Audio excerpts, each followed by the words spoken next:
கர்த்தருடைய பரிசுத்த நாமத்திற்கு மகிமை உண்டாவதாக. இந்த நாளிலும் கர்த்தர் நம்மோடு பேசுகிற வார்த்தை ஏசாயா தீர்க்கதரிசியின் புஸ்தகம் 58வது அதிகாரம் 11ஆம் வசனத்தின் பின்பகுதி. ஏசாயா 58வது அதிகாரம் 11வது வசனத்தின் பின்பகுதி. நீ நீர்ப்பாய்ச்சலான தோட்டத்தை போலவும் வற்றாத நீரூற்றை போலவும் இருப்பாய். பிரியமானவர்களே, ஆண்டவர் நம்ம ஒவ்வொருவரையும் பார்த்து சொல்லுகிறார், நீ நீர்ப்பாய்ச்சலான தோட்டத்தை போலவும் வற்றாத நீரூற்றை போலவும் இருப்பாய் என்று. ஒரு நீர்ப்பாய்ச்சலான தோட்டத்தை நம்ம பார்த்தோம்னா அது நம்ம பார்க்கும்போது அது நம்முடைய கண்களுக்கு ஒரு வறண்ட பூமியாக இருப்பதில்லை. அதில் இருக்கிற மரம் செடி கொடிகள் எல்லாமே ஒரு உலர்ந்து போனதாக காட்சியளிக்காது. மாறாக அது பார்ப்பதற்கு செழிப்பானதாக இருக்கும். அதிலிருந்து வெளிப்படுகிற அந்த கனிகள் பயன் உள்ளதாகவும் பார்ப்பவர்களுக்கு மிகவும் அழகானதாகவும் காணப்படுகிறது. நம்ம அதை கடந்து போகும்போது அதிலிருந்து வெளிப்படுகிற அந்த காற்று குளிர்ச்சியானதாக இருக்கிறது. அப்படி ஒரு அழகான ஒரு தோட்டமாகத்தான் அந்த ஒரு நீர்ப்பாய்ச்சலான தோட்டம் இருக்க முடியும். அதே போலத்தான் ஆண்டவர் நம்மை பார்த்து நீ நீர்ப்பாய்ச்சலான தோட்டத்தை போல் இருப்பா என்று சொல்லுகிறார். உன்னத பாட்டு 4ஆம் அதிகாரம் 12வது வசனத்திலே நேசர் மணவாட்டியை பார்த்து சொல்லுகிறார், என் சகோதரியே, என் மணவாளியே, நீ அடைக்கப்பட்ட தோட்டமும் மறைவு கட்டப்பட்ட நீரூற்றும் முத்திரிக்கப்பட்ட கிணறுமாய் இருக்கிறாய் என்று சொல்லுகிறார். அதாவது ஒரு அடைக்கப்பட்ட தோட்டம் தான் நீர்ப்பாய்ச்சலான தோட்டமாக இருக்கிறது. இங்கே இது நேசர் மணவாட்டியை பார்த்து சொல்லுகிறது, நீ அடைக்கப்பட்ட தோட்டமாக இருக்கிறாய் என்று. நம்ம எப்போ ஒரு அடைக்கப்பட்ட தோட்டமாக இருக்கிறோமோ அப்போ தான் ஒரு நீர்ப்பாய்ச்சலான தோட்டமாக நம்ம மாற முடியும். யார் அடைக்கிறாங்க, எப்படி அடைக்கிறாங்க நம்ம பார்த்தோம்னா ஏசாயா 27ஆம் அதிகாரம் 2, 3 ஆகிய வசனங்களில் சொல்லப்பட்டிருக்கிறது. அக்காலத்திலே நல்ல திராட்சரசத்தை தரும் திராட்சை தோட்டம் உண்டாயிருக்கும், அதை குறித்து பாடுங்கள். கர்த்தராகிய நான் அதை காப்பாற்றி அடிக்கடி அதற்கு தண்ணீர் பாய்ச்சி ஒருவரும் அதை சேதப்படுத்தாதபடிக்கு அதை இரவும் பகலும் காத்து கொள்வேன் என்று சொல்லுகிறார். அதாவது கர்த்தரே அதை காப்பாற்றி அதற்கு தண்ணீர் பாய்ச்சி ஒருவரும் அதை சேதப்படுத்தாதபடிக்கு காத்து கொள்வேன் என்று சொல்லுகிறார். அப்போதான் யாக்கோபு வேர் பற்றி பூத்து காய்த்து இந்த உலகத்தை பலனால் நிரப்பும் நாட்கள் வரும். அதே அதிகாரம் 27வது அதிகாரம் 6வது வசனத்தில் சொல்லப்பட்டிருக்கிறது, யாக்கோபு வேர் பற்றி இஸ்ரவேல் பூத்து காய்த்து உலகத்தை பலனால் நிரப்பும் நாட்கள் வரும் என்று சொல்லப்பட்டிருக்கிறது. எப்போது கர்த்தரே அந்த தோட்டத்தை காப்பாற்றி அதற்கு நீர் பாய்ச்சி ஒருவரும் சேதப்படுத்தாதபடிக்கு அதை காத்து கொள்ளும் போது அதனால் அந்த திராட்சை தோட்டத்தின் மூலமாக பலன் உண்டாகிறது என்று நாம் இங்கே வாசிக்கிறோம். முதலாவது வேர் பற்றுகிறது. அந்த மரம் வேர் பற்றவில்லை என்றால் அது உலர்ந்து போகிறது. அப்புறம் அது வெட்டி போடுவார்கள் அல்லது அதை எரித்து போடுகிறார்கள். வேரானது நிலத்திலே பற்றி பிடிக்க வேண்டும் என்றால் நம்ம அதற்கு அடிக்கடி நீர் பாய்ச்ச வேண்டும். நாம் ஒரு செடி நடும்போது எதற்காக அதற்கு அடிக்கடி நீர் பாய்ச்சுகிறோம்? முதலாவது அந்த செடி வேர் பற்றி நிமிர்ந்து நிற்கிறது, பின்பு அது வளர்கிறது. அப்புறம் நாம் எதிர்பார்க்கிற அந்த பூ பூத்து நமக்கு அது பலன் கொடுக்கிறதாக காணப்படுகிறது.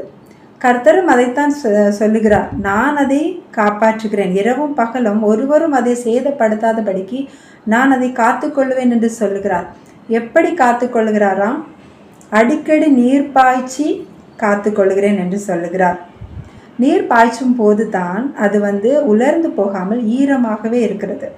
ஆண்டவருக்கு தெரியும், அவர் நீர் பாய்ச்சும் போது தான் நாம் உலர்ந்து போகாமல் எப்போவுமே ஈரமான ஒரு வறண்ட நிலை இல்லாமல் ஈரமான சூழ்நிலையில் இருப்போம் என்று. விதைக்கிறவனை பற்றிய ஓமையில் கூட இயேசு கிறிஸ்து சொல்லுவார். லூக்கா எழுதின சுவிசேஷம் 8வது அதிகாரம் 6வது வசனத்தில், சில விதை கற்பாறையின் மேல் விழுந்தது, அது முளைத்த பின் அதற்கு ஈரம் இல்லாததினால் உலர்ந்து போயிற்று என்று சொல்லப்பட்டிருக்கிறது. ஈரம் இல்லாததுனால அந்த விதை பலன் கொடுக்காமல் அது உலர்ந்து போயிற்று என்று பார்க்கிறோம். இதே காரியத்தை குறித்து மத்தேயு 13 5, 6 ஆகிய வசனங்களில் சொல்லப்பட்டிருக்கிறது.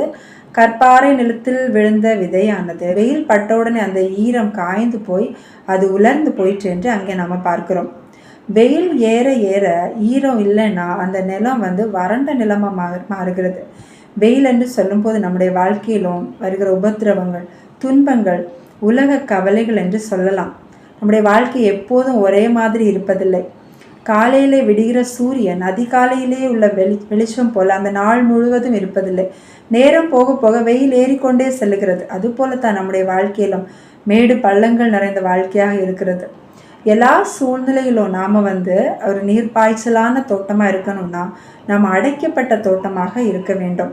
அதே வசனத்தில் உன்னத பாட்டு 4:12 சொல்லப்பட்டிருக்கிறது, நீ அடைக்கப்பட்ட தோட்டமும் மறைவு கட்டப்பட்ட நீரூற்றும் முத்திரிக்கப்பட்ட கிணறுமா இருக்கிறாய். ஆண்டவர் நம்மை நீர்ப்பாய்ச்சலான தோட்டமா வற்றாத நீரூற்றா வச்சிருக்கிறாருன்னா அது எப்படி இருக்கு? அடைக்கப்பட்டிருக்கு, மறைவு கட்டப்பட்டிருக்கு, முத்திரிக்கப்பட்டிருக்கு. அதாவது அது ஓப்பனாக இல்லை, அது க்ளோஸ்டாக இருக்குது. அதுக்கு மேலே ஒரு சீல் முத்திரை போடப்பட்டிருக்கிறது என்று சொல்லப்பட்டிருக்கு. அதைத்தான் 2 கொரிந்தியர் 1:22 வசனத்தில் நாம் பார்க்க முடியும். அவர் நம்மை முத்திரித்து நம்முடைய இருதயங்களில் ஆவி என்னும் அச்சாரத்தையும் கொடுத்திருக்கிறார். அதாவது ஆண்டவருடைய அந்த பரிசுத்த ஆவியினாலே நம்மை கிறிஸ்துவுக்குள்ளாக முத்திரை போட்டிருக்கிறார் என்று நாம் பார்க்கிறோம். நம்ம மேலே இங்கிலீஷ் பைபிளில் சொல்லப்பட்டிருக்கிறது சீல் ஆஃப் ஓனர்ஷிப் என்று. நம்ம மேலே அவர் ஒரு ஆளுகை, அந்த ஓனர்ஷிப்பை எடுத்துக்கிறார் ஆண்டவர். அப்படின்னு அந்த பரிசுத்தாவி நம்மேல் முத்திரை போடப்பட்ட பின்பு நாம் அவருடைய ஆளுகைக்குள்ளாக இருக்கிறோம். நம்முடைய எல்லா காரியத்தையும் ஆண்டவரே செய்கிறார். எப்படி அந்த ஒரு நிலத்தை ஒரு நிலத்தோட எஜமான், நிலத்தோட சொந்தக்காரன் அதை பாதுகாப்பானோ, அதே போல் ஆண்டவரே நம்முடைய எல்லா காரியங்களையும் தீர்மானிப்பது, நம்ம எங்கே போகணும், என்ன செய்யணும், என்ன பேசணும், நம்ம யார் கூட ஃப்ரெண்ட்ஷிப் வச்சுக்கணும், எல்லா விஷயத்தையும் ஆண்டவரே தீர்மானிப்பேன் என்று சொல்லுகிறார். நம்ம நினைத்து பார்ப்போம், நமக்கு உரிமை உள்ள ஒரு மனிதர்கிட்டையோ இல்லை ஒரு ப்ராப்பர்ட்டி மேலேயோ இன்னொருத்தங்க அதில் உரிமை காட்டும் போது இல்லை அதை மேற்கொள்ளும் போது நமக்கு எவ்வளோ அதிகமாக வேதனையாக இருக்குமோ, அதே போன்று தான் நம்முடைய தேவனுக்கும் அவர் நம்ம மேலே உரிமை எடுத்துக்கிறார். அதே வேளையில் நம்மை உலகமோ இல்லை நம்முடைய மாம்சமோ இல்லை வேறு ஏதாவது காரியங்கள் நம்மை மேற்கொள்ளுமாயின் அது ஆண்டவருக்கு மிகவும் ஒரு வலியாக, ஒரு வேதனையாக காணப்படுகிறது. ஆகவே தான் வேதம் சொல்லுகிறது, மீட்கப்படும் நாளுக்கென்று நீங்கள் முத்திரையாக பெற்ற பரிசுத்த ஆவியை துக்கப்படுத்தாதிருங்கள், ஆவியை அவித்து போடாதிருங்கள் என்று சொல்லுகிறது. ஆண்டவர் நம்மை ஒரு அடைக்கப்பட்ட தோட்டமாக வைத்திருக்கிறார். நம்ம அப்படியே இருக்கணும், அவருடைய ஆளுகைக்குள்ளேயே இருக்க வேண்டும். நாம் அவருடைய ஆளுகைக்கு உள்ளானவர்கள். ஆகவே தான் பவுல் சொல்லுகிறார், எல்லாவற்றையும் எனக்கு அனுபவிக்க அதிகாரம் உண்டு, ஆனால் எல்லாம் எனக்கு தகுதியாக இராது என்று சொல்லுகிறார். இல்லை பிசாசின் பிடியிலையோ உலகத்தின் பிடியிலையோ இல்லை நம்முடைய மாம்சம் சுயத்தின் பிடியிலே நாம் இருக்கும்போது அது ஆண்டவரை வேதனைப்படுத்துகிறதாக இருக்கும். நம்முடைய வாழ்க்கையில் ஆண்டவர் செய்யணும்னு நினச்ச நன்மைகள் செய்ய முடியாமல் போயிடும். ஆண்டவர் எதிர்பார்க்கிற பலன் நம்மிடத்தில் வெளிப்படாமல் போயிடும். ஒரு நிலத்தை நாம் எப்போ ஒரு நல்ல நிலம்னு சொல்கிறோன்னா அதில் விதைக்கிற விதையானது 100 பலன் கொடுக்கும்போது தான் நாம் அதை நல்ல நிலம்னு சொல்கிறோம். அதுக்காக அந்த நிலத்தோட சொந்தக்காரன் எல்லாருடைய விருப்பத்துக்கும் அவன் அதை விட மாட்டான். அவன் அதை காக்கிறான், அவனே சுற்றிலும் வேலியடைத்து காக்கிறான், அவனே அதில் விதைக்கிறான், அவன் நீர் பாய்ச்சுறான். அவனுக்கு தான் தெரியும் அதில் நீர் பாய்ச்ச வேண்டியது, என்ன உரம் போட வேண்டும் என்று. அவன் அதை உரம் போடுகிறான், நீர் பாய்ச்சுகிறான். இப்படி அதை பராமரிக்கும் போது தான் அவன் எதிர்பார்த்த அந்த ஒரு பலனை அவன் பெற்றுக்கொள்கிறான். வேறு மனிதர்களோ மிருகங்களோ சேதப்படுத்தாதபடிக்கும் காத்து கொள்கிறான். அதுபோலத்தான் இந்த நிலமானது பலன் கொடுக்க வேண்டும் என்றால் இந்த நிலம் காக்கப்பட வேண்டும். அதற்காக இந்த நிலத்தின் சொந்தக்காரராகிய நம்முடைய இயேசு கிறிஸ்துவுக்கு, நம்முடைய எஜமானுக்கு நம்ம விட்டு கொடுப்பது அவசியமாக இருக்கிறது. நம்முடைய எல்லா சின்ன காரியம் முதல் பெரிய காரியம் வரை ஆண்டவருடைய சித்தத்துக்கு முழு மனதோடு நாம் சரண்டர் பண்ணும்போது ஆண்டவர் நம்மை கொண்டும் இந்த உலகத்தை நன்மையால் நிரப்ப வல்லமை உள்ளவராக இருக்கிறார். அதற்காகத்தான் ஆண்டவர் நம்மை நன்மையால் நிரப்ப வேண்டும் என்று தான் ஆண்டவர் நம்மை அவருடைய இரத்தத்தை கொடுத்து மீட்டிருக்கிறார். ஒரு உலக பிரகாரமான ஒரு நிலத்துக்கு சொந்தக்காரனை இவ்வளோ அதிகமாக அதை பராமரிக்கும் போது நம்முடைய ஆண்டவர் இன்னும் அதிகமாக நம்மை பராமரிக்க பாதுகாக்க வாஞ்சி உள்ளவராக இருக்கிறார். ஏன்னா அந்த எஜமான் தான், அந்த தேவன் தான் நம்மை உருவாக்கினவர். அவருக்கு தான் நம்முடைய நிறை குறைகள் தெரியும். நம்மிடத்தில் தேவையில்லாத கற்கள், இந்த நிலத்தில் தேவையில்லாத பொறுக்கி போட வேண்டிய கற்கள் எது இருக்கிறது, எந்தெந்த பள்ளங்களை நிரப்ப வேண்டும், எப்படியெல்லாம் அந்த நிலத்தை சமப்படுத்த வேண்டும், அனைத்து காரியங்களையும் அறிந்தவர் என் தேவன். நாம் உலர்ந்து போகாமல் எப்போவும் பசுமையானவர்களாய் அந்த பரிசுத்த ஆவியானவர் வற்றாத நீரூற்றாக நமக்குள்ளே ஊறுகிறவராக காணப்படுவார். ஸோ நம்முடைய கிரியைகள்னால நாம் அவரை துக்கப்படுத்தக்கூடாது, அந்த ஆவியானவரை அவித்து போடுகிறவர்களாக நாம் இருக்கக்கூடாது. நம்ம நம்பி ஆண்டவர்கிட்ட ஒப்பு கொடுப்போம். அவர் எல்லாருடைய விருப்பத்துக்கு நம்ம விட்டு கொடுக்க மாட்டார். நம்முடைய சூழ்நிலைக்கு நம்ம விட்டு கொடுக்க மாட்டார். இஸ்ரவேல் ஜனங்களை எகிப்திலிருந்து மீட்டு வரும்போது அவர் பகலில் மேக ஸ்தம்பத்திலும் இரவில் அக்னி ஸ்தம்பத்திலும் இருந்து இரவும் பகலும் அவர்களுக்கு கூடவே இருந்து அவர்களை வழி நடத்துகிறார். அவர்கள் கானானுக்கு போகிறது வரைக்கும் அவர்களுக்கும் துன்பம் இருந்தது, அவர்களுக்கும் யுத்தம் இருந்தது. எல்லா சூழ்நிலையிலும் ஆண்டவர் கூட இருந்து அந்த சூழ்நிலை அவர்கள் மேற்கொள்ளாதபடிக்கு கடைசி வரைக்கும் ஆண்டவர் விலகாமல் கூடவே இருந்து பாதுகாக்கிறார். எப்போதும் எல்லா சூழ்நிலையிலும் நம்மை நீர்ப்பாய்ச்சலான தோட்டமாக ஒரு கனி கொடுக்கிற வாழ்க்கையாக வாழ கர்த்தர் நம்மை அழைக்கிறார். நம்ம நம்பி நம்மை ஒப்பு கொடுப்போமா? கர்த்தர் நம்ம ஒவ்வொருவரையும் இந்த வார்த்தைகள் மூலமாக ஆசீர்வதிப்பாராக. ஆமேன். ஜெபிக்கலாம். எங்கள் நல்ல தகப்பனே, இந்த நேரத்திற்காக உமக்கு நன்றி செலுத்துகிறோம் ஆண்டவரே. இந்த வேளையிலும் அப்பா உம்மை நோக்கி பார்க்க நீங்கள் பாராட்டின கிருபைக்காக உமக்கு நன்றி ராஜா. நீங்கள் எங்களோடு பேசின வார்த்தைக்காக உமக்கு கோடி ஸ்தோத்திரம் அப்பா. நீர் எங்களை எப்போதுமே அப்பா நீர் பாய்ச்சலான தோட்டமாக வற்றாத நீரூற்றாக இருக்க வேண்டும் என்று வாஞ்சிக்கிறீங்க தகப்பனே. அதற்காக நீங்கள் எங்களை பாதுகாக்கிறீங்க, நீங்கள் எங்களை பராமரிக்கிறீங்க.